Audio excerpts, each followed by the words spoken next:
Welcome to English Conversation Café. Learn English through natural conversations. So, tell me about myself. Right. Okay. My name is Maximilian, and I am a highly motivated professional with a strong passion for excellence and a deep commitment to delivering results in fast-paced, dynamic environments. Ugh, no, that's terrible. Nobody actually talks like that. Yeah, I'm Max. I like stuff. I work hard, I think. I don't know, I'm just pretty good at things. That's somehow worse.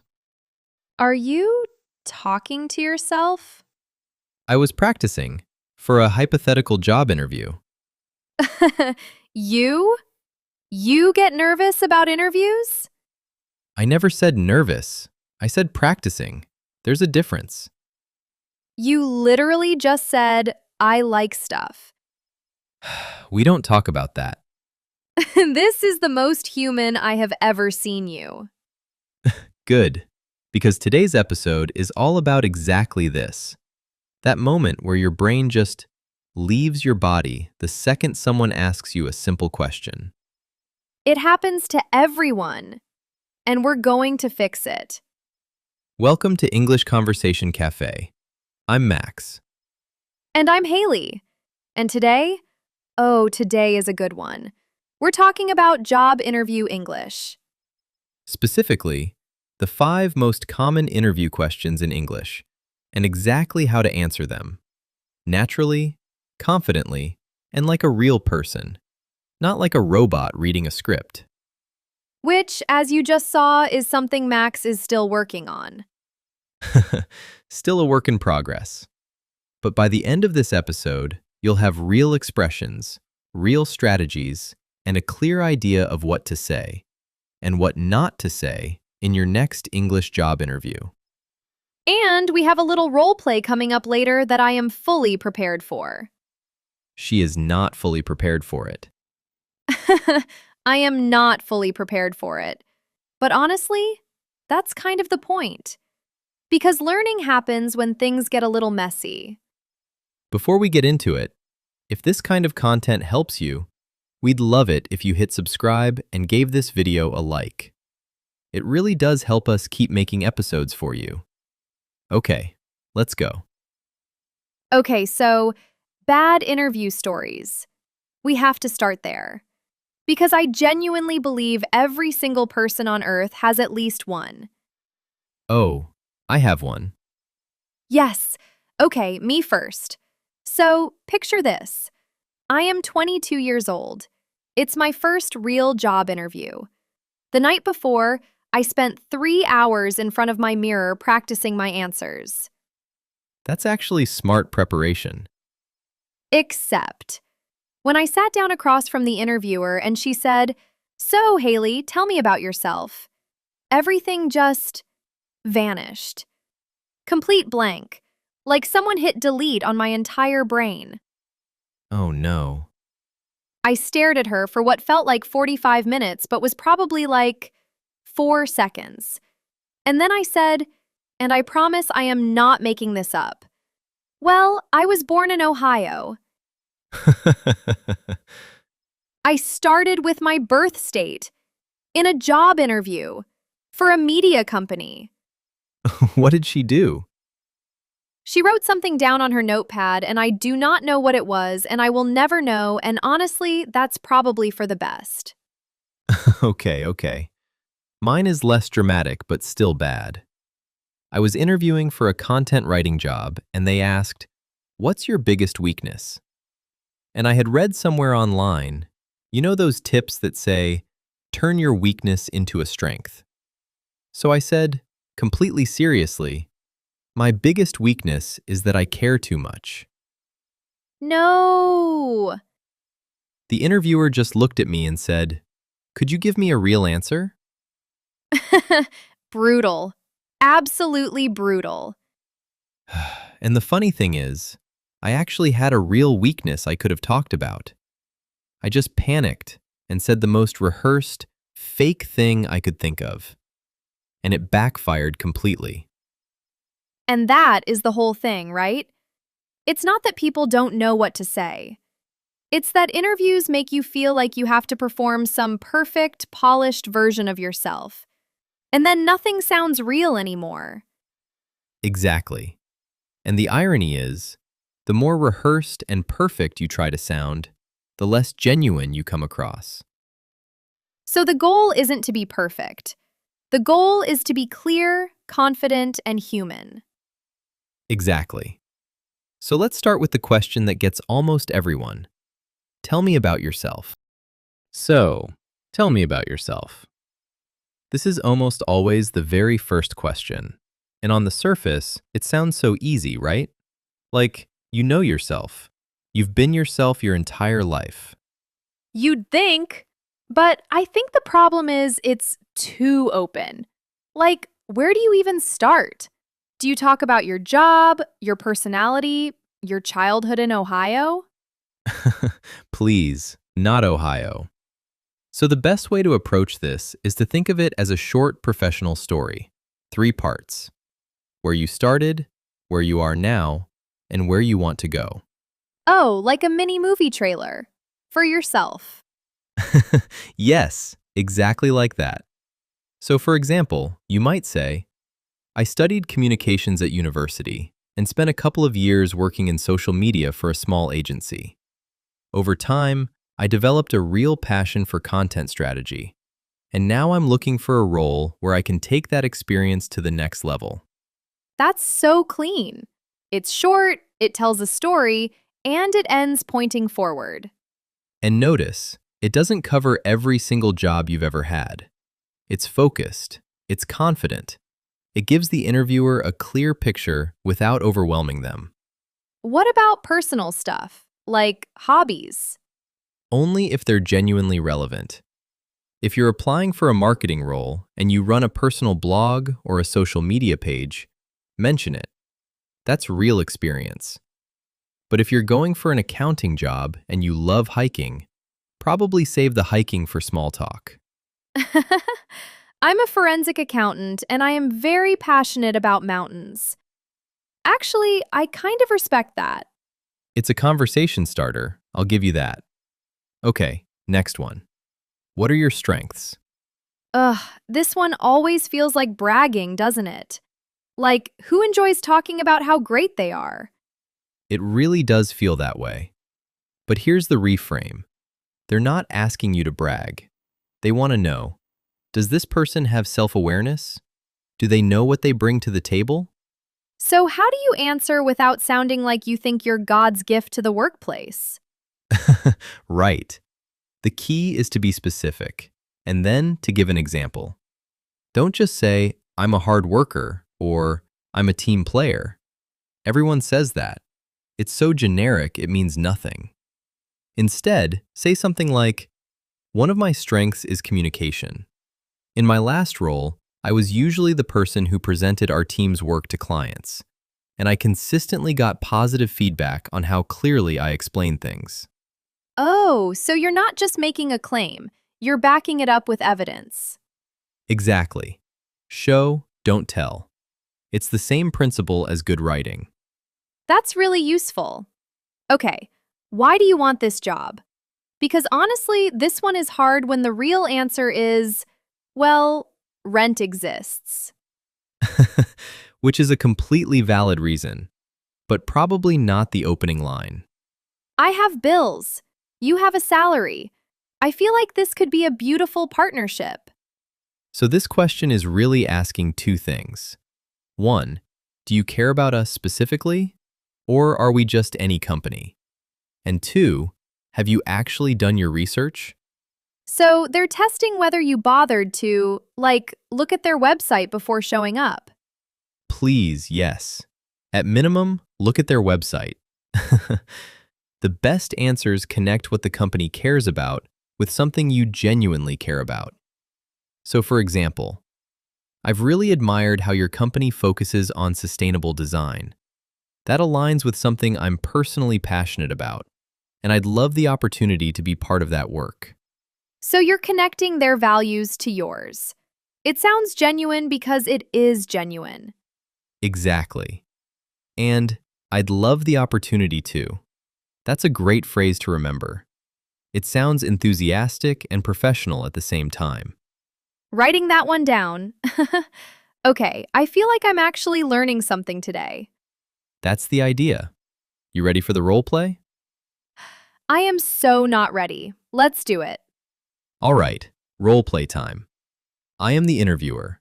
Haley, you are the candidate. First round, just answer naturally. Don't overthink it. Okay. I'm a professional. I've got this. I'm calm, I'm confident, I'm. So, Haley, tell me about yourself. Yes, hi, hello, I'm Haley. I was born. No, okay. I studied communications. And then I worked in a place with people who needed communication done to them. Could you elaborate on that? I have skills, many skills, all of the skills actually, the whole range. Okay, let's pause. I'm sorry. The interviewer voice just made my brain immediately leave. But this is exactly what we're talking about, right? This happens to real people. The question isn't hard. You know the answer. But the pressure just shuts everything down. Okay, round two.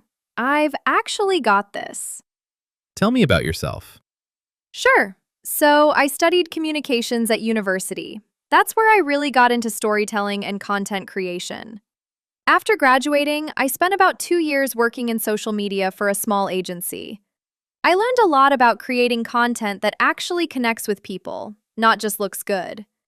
Now I'm looking for a role where I can take that experience and grow into more of a creative strategy position. That was really good.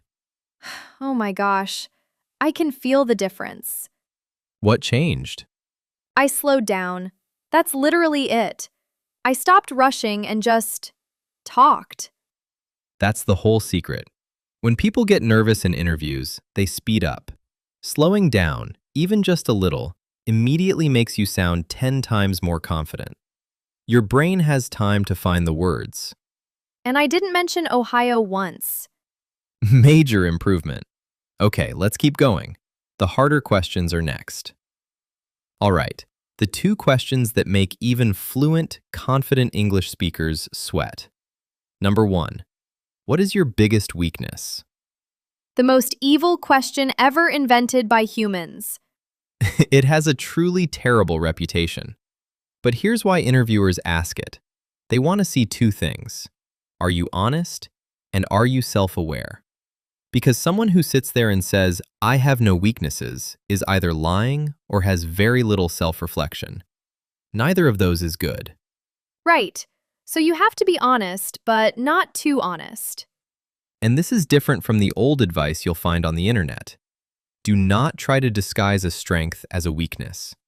Don't say, I'm a perfectionist, or I work too hard, or I care too much. Mm-hmm. We don't talk about that. The point is, interviewers have heard those answers literally thousands of times. They see right through it. Instead, choose a real weakness, something genuine, but pair it with what you're actively doing about it. So a real weakness plus a solution in progress. Exactly. For example, I used to really struggle with public speaking. I'd get anxious before any kind of presentation. But over the last year, I've been taking every opportunity I can to present in team meetings. Just small things at first, and it's made a real difference. I'm still working on it, but I'm much more comfortable now than I used to be. That's so much better. Because it's honest, but it also shows that you're growing. You're not stuck with the weakness. You're working on it. And employers love that. Growth is what they're actually hiring for. Okay, what if your real weakness is something kind of problematic? Like, you're always late. You hate deadlines. You can still work with that. You'd say something like, I've realized I tend to underestimate how long tasks take, so I've started building buffer time into my schedule and using a planning system to stay on track. It's really helped me become much more consistent. Okay, that's honest, but it shows you're taking responsibility and doing something about it. That's actually really mature. The goal is to be human, not perfect. Interviewers are humans too. They appreciate real answers. Love that. Okay, last big one. Where do you see yourself in 5 years? Because my honest answer for most of my 20s was alive, hopefully. Maybe with a plant. Like, the idea of having a 5-year plan when everything is chaos? Come on. And yet, you have to answer it. So here's what this question is really asking. 2 things. 1. Are you ambitious? Do you want to grow? And 2. Do you see a future at this company, or are you just passing through on your way somewhere else? Oh, so it's kind of a loyalty check. Partly, yes. The good news is, you don't need a perfect 5-year plan. You just need to show direction. Something like, in 5 years, I'd love to have grown into a senior position where I'm leading projects and maybe mentoring newer team members. I'm really excited about developing my skills in this industry, and I see this role as a place where that kind of growth is genuinely possible. So you're showing ambition, but also showing that you want to grow here. You're not just using them as a stepping stone. Exactly. Ambition plus commitment. That's the combination they want to hear. I wish someone had told me all of this before my Ohio interview. There's still time. You've clearly come a long way. The cafe is healing me, honestly. Okay, before we move to the cafe rewind, we want to hear from you. We've covered a lot of ground today, but we want to know, what's the interview question that you find hardest to answer? Is it, tell me about yourself? What's your biggest weakness? Something else entirely? Tell us in the comments. We genuinely read them, and your answers might inspire a future episode. And hey, if you're watching this because you have an interview coming up soon, we're rooting for you. Leave a comment and let us know how it goes. We'd love to hear. Seriously, we want to know. All right, it's time for the Cafe Rewind. This is where we go back through the key expressions from today's conversation, explain them simply, and give you a couple of examples so they really stick. Okay, first one. I'd love the opportunity to... This is perfect for the "why do you want this job?" question. It sounds enthusiastic but professional, not desperate. Like, I'd love the opportunity to work with such a creative team. Or, I'd love the opportunity to grow my skills in a company I really admire. It's warm, it's forward-looking, and it fits almost any situation. Next one, I work well under pressure. Classic interview phrase. But remember, always follow it up with evidence. Don't just say it. So instead of just, I work well under pressure, say, I work well under pressure. In my last role, we often had really tight deadlines, and I actually do my best thinking when the stakes are high. Show, don't tell. Every time. Next, I'm a quick learner. Employers love hearing this. It means you don't have to hold my hand for 6 months.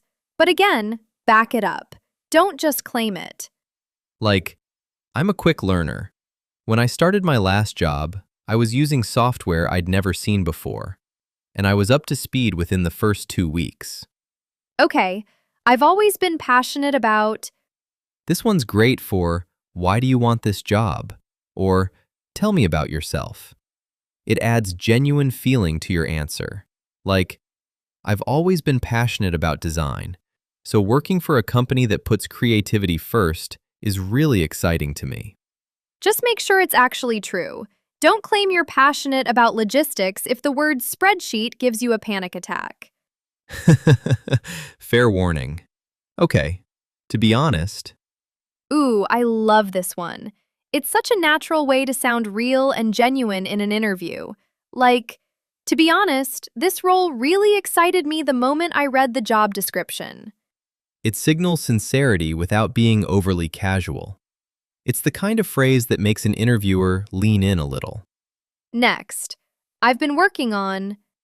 This is the phrase that turns a weakness into something impressive. Instead of just naming a problem, you're showing action. I've been working on my time management. I started using a daily planning system a few months ago, and it's made a real difference. Awareness plus effort. That's a power combo. And our last one, I see myself growing into. Perfect for the 5-year question. I see myself growing into a leadership role where I can mentor others and take on bigger projects. It's confident, it's clear. It doesn't sound arrogant, just focused and driven. I feel like I could genuinely ace an interview right now. You said, I have skills. All of the skills, about 20 minutes ago. The cafe rewind fixed me. That's the power of this segment. All right, I have one final challenge for Haley before we go. Why do I feel like this is going to be humiliating? I'm going to ask you one last interview question, and you're going to answer it perfectly. Ready? Ready? Haley, why should we hire you? That's a great question. Wait, no. We said don't say that. We specifically said don't say that. Okay, for real. Because I bring energy, creativity, and a real passion for connecting with people. I'm a quick learner, I always have been, and I work well under pressure.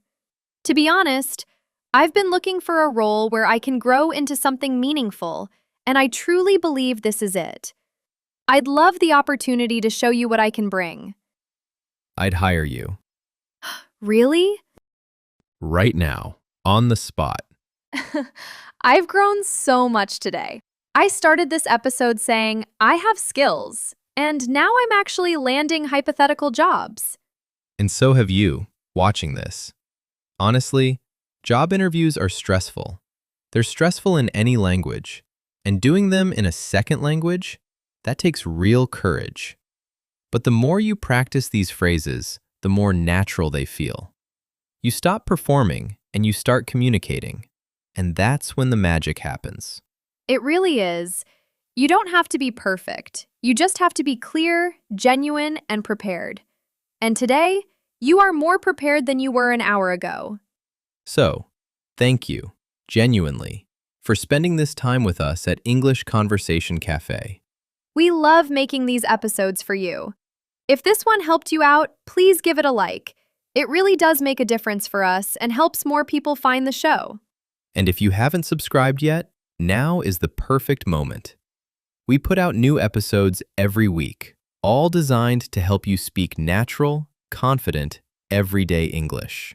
And hey, go nail that interview. We're rooting for you. See you next time. Bye! Thank you for listening. We hope today's conversation helped you understand real English better. Subscribe and join us for the next episode.